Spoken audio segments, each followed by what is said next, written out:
ओम साई राम। बाबा की वाणी में आपका स्वागत है। सभी भक्तों का अध्याय 22 को ध्यान पूर्वक सुनने के लिए धन्यवाद। अब हम अध्याय 23 में प्रवेश करेंगे। अध्याय 23 में हम योग और प्याज, शाम की सर्प दशा से मुक्ति, विसूचका, निवारणार्थ नियमों का उल्लंघन और गुरु भक्ति की कठिन परीक्षा के बारे में अध्ययन करेंगे। प्रस्तावना।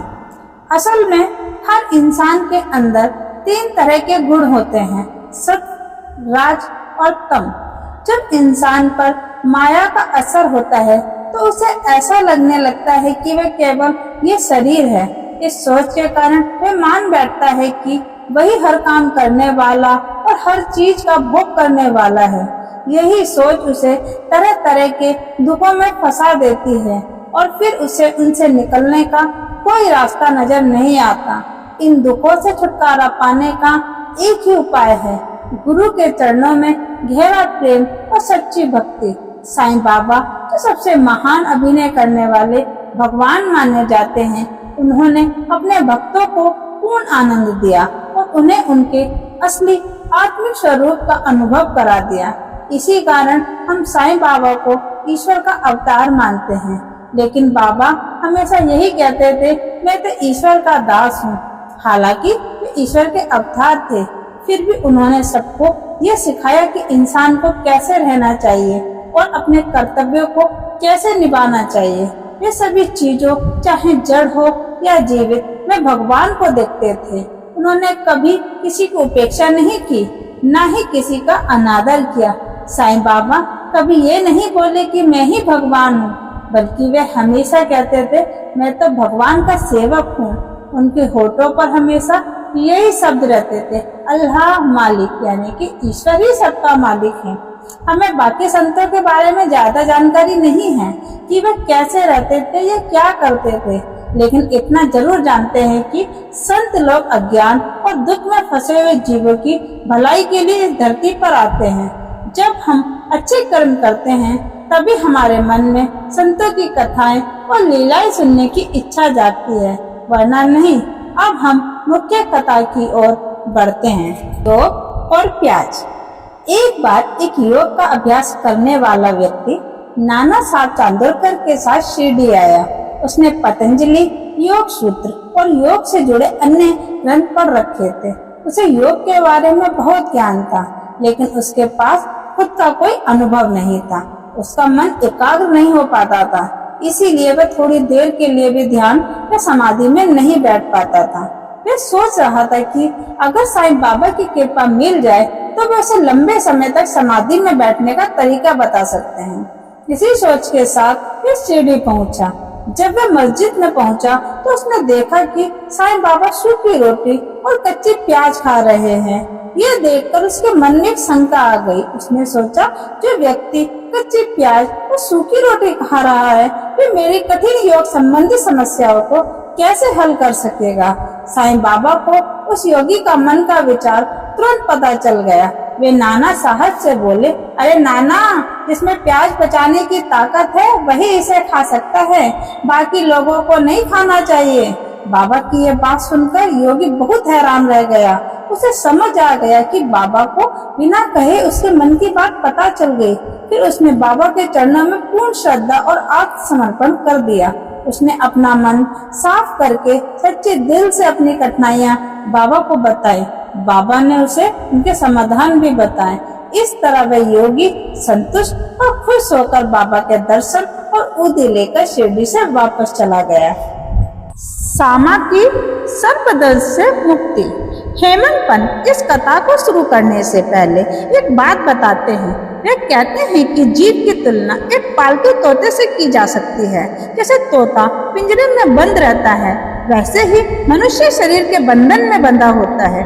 दोनों ही अपनी बंधी हुई अवस्था को अच्छा मान लेते हैं, लेकिन अगर भगवान की कृपा से किसी जीव को कोई सच्चा गुरु मिल जाए जो उसके ज्ञान की आंखें खोल दे, तो वे अपने बंधनों से मुक्त हो सकता है। जब वे मुक्त होता है तो उसका मन और आत्मा बहुत ऊंचे स्तर पर पहुंच जाते हैं और फिर उसे लगता है कि उसकी पहले वाली सीमित सोच कितनी छोटी और तुच्छ थी।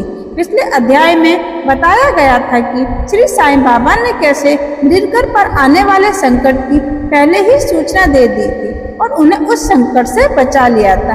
अब एक और वैसी ही चमत्कारी घटना सुनिए। एक बार सामा, बाबा के बहुत नजदीकी भक्त और सेवक, एक जहरीले सांप ने उसकी उंगली पर काट लिया।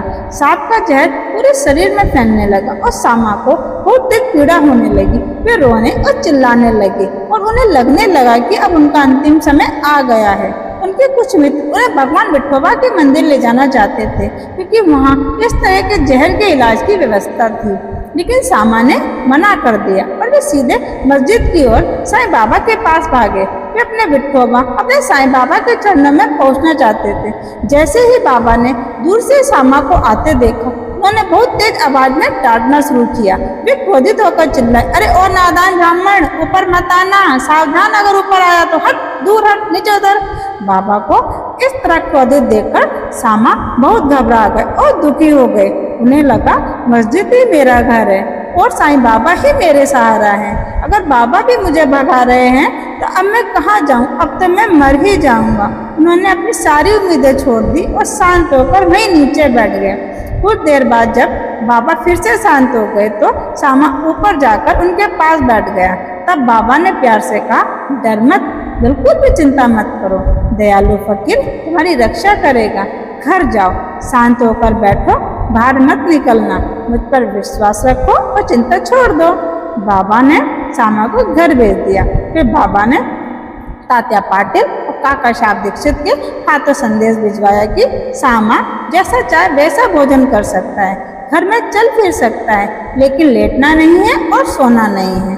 बाबा के दिए हुए आदेशों का सामा ने पूरी तरह पालन किया और थोड़े ही समय में वे पूरी तरह ठीक हो गए। इस घटना में खास बात यह है कि बाबा ने जो कहा, हट, दूर हट, नीचे उतर, वे सामा से नहीं कहा गया था, वे उस सांप और उसके जहर से कहा गया था कि तू सामा के शरीर में मत फैलना।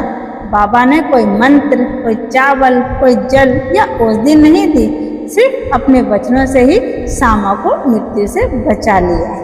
महामारी। एक बार शिरडी गांव में हैजा नाम की महामारी फैल गई। इस बीमारी से लोग बहुत डर गए। गांव के लोग इतना डरे हुए थे कि उन्होंने आसपास के गांवों से मिलना जुलना लगभग बंद कर दिया था। गांव के पंच लोग आपस में इकट्ठा हुए और उन्होंने 2 कड़े नियम बना दिए। पहला, गांव में लकड़ी की कोई भी गाड़ी नहीं आने दी जाएगी। दूसरा, किसी भी बकरे की बलि नहीं दी जाएगी। पंचों ने कहा कि जो कोई इन नियमों का उल्लंघन करेगा उसे गांव के मुखिया और पंच सजा देंगे। लेकिन साईं बाबा जानते थे कि ये सब अंधविश्वास है, बीमारी का लकड़ी या बलि से कोई संबंध नहीं है। इसीलिए उन्होंने पंचों के इन आदेशों की कोई परवाह नहीं की। उसी समय जब ये आदेश लागू थे, एक दिन लकड़ी की एक गाड़ी गांव में आ गई। सबको पता था कि गांव में उस समय लकड़ी की बहुत कमी थी, लेकिन फिर भी लोग डर के कारण गाड़ी वाले को भगा रहे थे। ये खबर बाबा तक पहुंची। बाबा तुरंत वहां गए और गाड़ी वाले से कहा कि लकड़ियां मस्जिद में ले आए। बाबा के खिलाफ कोई एक शब्द भी नहीं बोल सका क्योंकि सब बाबा का बहुत सम्मान करते थे। असल में बाबा को अपनी धुनी के लिए लकड़ियों की जरूरत थी। बाबा ने वही गाड़ी खरीद ली। बाबा ने अपने जीवन भर धुनी को जलते हुए रखा, जैसे कोई महान यज्ञ चलता हो। वैसे ही धुनी दिन रात जलती रहती थी, इसीलिए बाबा लकड़ियां इकट्ठा करते रहते थे। बाबा का घर यानी मस्जिद हमेशा सबके लिए खुली रहती थी। वहाँ कभी ताला या चाबी नहीं लगती थी। गांव के गरीब लोग कभी कभी वहाँ से लकड़ियाँ अपने काम के लिए भी ले जाते थे, लेकिन बाबा ने कभी किसी को रोका नहीं, कभी कोई आपत्ति नहीं की। बाबा का मानना था कि पूरा संसार ईश्वर से भरा हुआ है, इसीलिए वे किसी से घृणा या दुश्मनी नहीं रखते थे। हालांकि बाबा खुद पूरी तरह से व्रत यानी कि संसार से अलग थे, फिर भी उन्होंने एक साधारण गृहस्थ घर चलाने वाला इंसान की तरह लोगों के सामने जीवन का उदाहरण प्रस्तुत किया। गुरु भक्ति की कठिन परीक्षा। गांव में हैजा फैला हुआ था और उस समय एक नियम बनाया गया था कि गांव में कोई लकड़ी की गाड़ी ना आए और ना ही कोई बकरी की बलि दे। एक दिन कोई व्यक्ति मस्जिद में एक बहुत ही बूढ़ा और कमजोर बकरा बलि देने के लिए लेकर आया।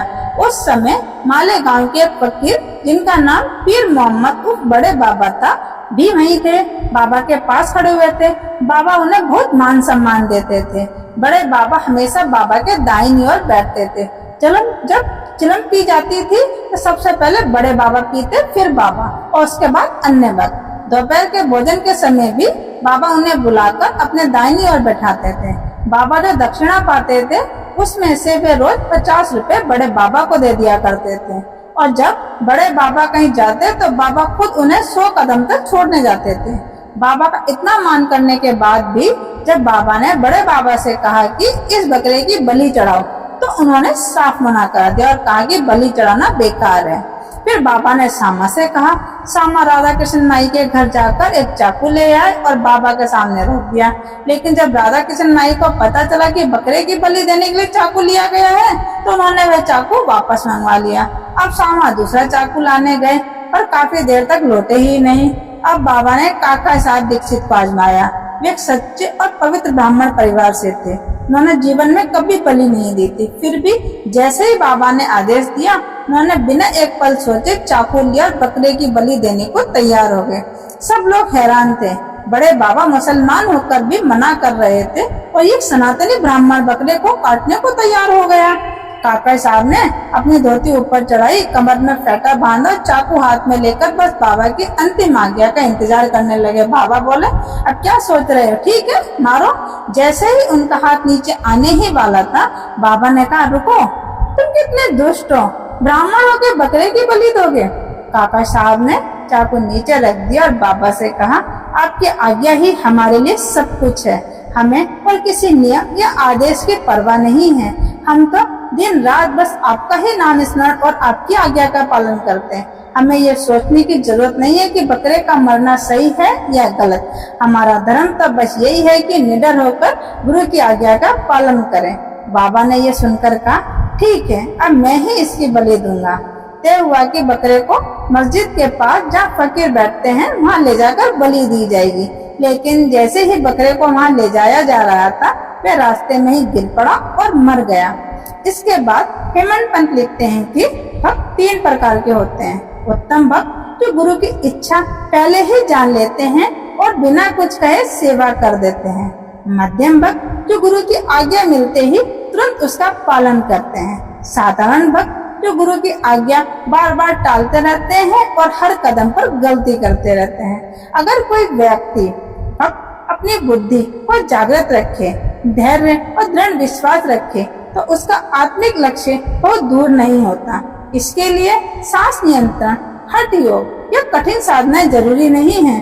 जब शिष्य में ये गुण आ जाते हैं और वह तैयार हो जाता है, तभी गुरु स्वयं प्रकट होकर उसकी पूर्णता की ओर ले जाते हैं। अगले अध्याय में हम बाबा के हास्य विनोद से जुड़ी बातें जानेंगे। श्री सद्गुरु साईनाथ को समर्पित आपका दिन शुभ हो। ओम साईं राम।